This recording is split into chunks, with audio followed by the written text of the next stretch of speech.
पीर साहब बताइएगा क्या देख रहे हैं आप सर, कौन हुकूमत बनाने जा रहा है, या फिर कोई भी पार्टी इस पोजीशन में नहीं है कि होल सोल जाके हुकूमत बना ले या 23 सीटें ले ले, या फिर पाकिस्तान तहरीक इंसाफ इस पोजीशन पे है क्योंकि उनकी हुकूमत इस्लामाबाद में भी है, विफाक में भी है, तो इस पोजीशन पे है कि वो हुकूमत बना सकते हैं, या फिर वही होगा जैसे कि 2018 के इलेक्शंस में हुआ था कि आज़ाद उम्मीदवारों से जोड़ तोड़ होने के बाद फिर हुकूमत बनाई जाएगी? बहुत शुक्रिया सलमान। देखें, हुकूमत तो बहरहाल जो रिवायत रही है वो तो यही है कि जिसकी वफाक में हुकूमत होगी वो उसको एक एज है आज़ाद कश्मीर में भी और गिलगित बल्तिस्तान में भी। लेकिन मैं समझता हूँ कि ये जमहूरियत की रूह के ख़िलाफ़ है, ये जमहूरी रिवायात के मुनाफी है।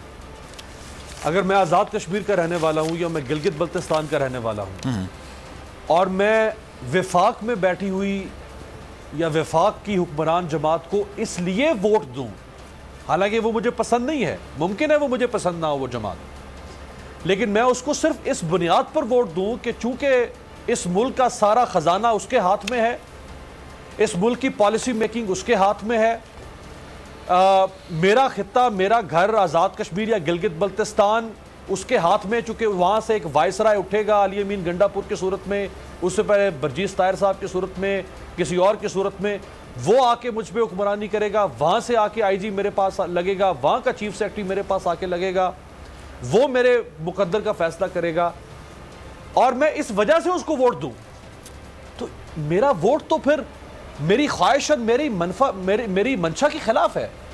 वो वोट तो अंडर ड्यूरेस होगा, वो वोट आजाद नहीं है। ये लोगों तक पहुंचना जरूरी है। ये बात, वो वोट कैद है, वो वोट डिपेंडेंट है इस बात के ऊपर कि वफाक में कौन सी पार्टी जो है हुक्मरान है, तो मुझे उसको वोट देना। जबकि जमहूरियत की जो रूह है वो ये कहती है कि मेरा वोट किसी भी इन्फ्लुएंस से आज़ाद होना चाहिए, वो लालच से भी आज़ाद हो, वो खौफ से भी आज़ाद हो। लेकिन बतौर आज़ाद कश्मीर के शहरी या गिलगित बल्तिस्तान के शहरी मेरा वोट तो कैद है। पंजाब में अभी ज़िमनी इलेक्शन हुए, ये किसी ने नहीं देखा कि मरकज़ में किसकी हुकूमत है। आप देख लें, डस्का में नून लीग जीती, वजीराबाद में नून लीग जीती, खुशाब में नून लीग, इसी तरह से सिंध में इलेक्शन हुआ, ये किसी को परवाह नहीं है कि मरकज में किसकी हुकूमत है। कराची से पीपल्स पार्टी जीती।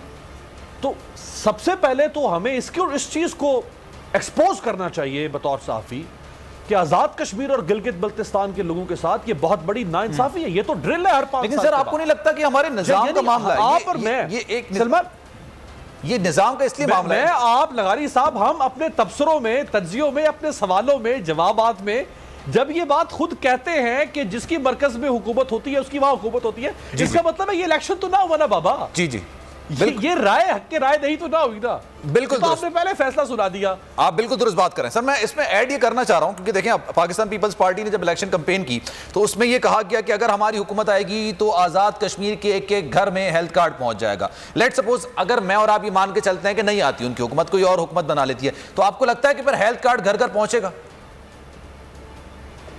देखें, अगर तो इमरान खान साहब की हुकूमत बनती है वहाँ, तो जारी बात है चूंकि हेल्थ कार्ड का इनिशिएटिव उनका है, तो वो वहाँ पे वफाक की तरफ से जो प्रोजेक्ट्स उन्होंने पंजाब में शुरू किए या उन्होंने खैबर पख्तूनख्वा में शुरू किए या उन्होंने इस्लामाबाद में शुरू किए, इमरान खान साहब वही प्रोजेक्ट्स आज़ाद कश्मीर ले जा सकते हैं। लेकिन पीपल्स पार्टी सिंध से तो कोई प्रोजेक्ट नहीं ला सकती ना।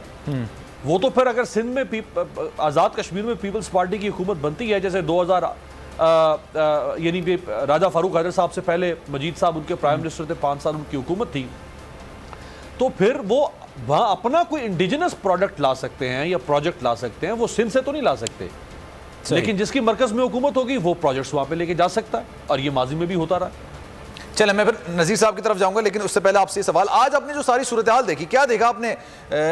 आवाम का जो वोट का झुकाव है वो किसकी तरफ था? क्योंकि सबने बड़ी ज़बरदस्त कैंपेन की, नून लीग की कैंपेन के बारे में कहा जा रहा है कि उनके जल से भी काफ़ी ठीक ठाक थे, तो क्या आपको देखने में लगा, क्या रुझान देखने में लगा, क्या प्रिडिक्ट करेंगे आप?